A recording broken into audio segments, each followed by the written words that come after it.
Сақалым жестко өсіп кетті, теріп жұлып тастау керек. Ешкі сақал дейсің. Бір жерін қысып отыр, түсіндің ба? Ешкі сақал деп қояды ғой. Мен просто қырынбаймын, қырынсам жөн болып өсіп кетеді. Бұлай жұлсаң, анда-санда өседі. Солай жақсы емес пе? Қалайсың көрші?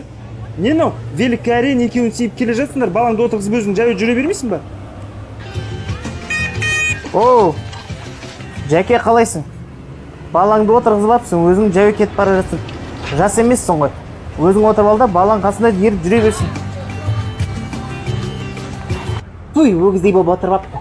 Балаңды отырғызбайсың ба? Балаң шаршап кеткен шығар. Кішкене ойламайсың ба балаң?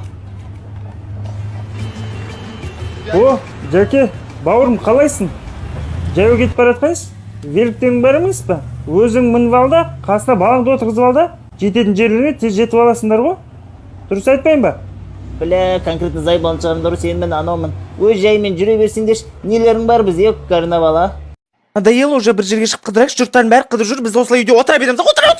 Қойсаңшы, не болды соншама? Өзің ба шығамыз ғой тек?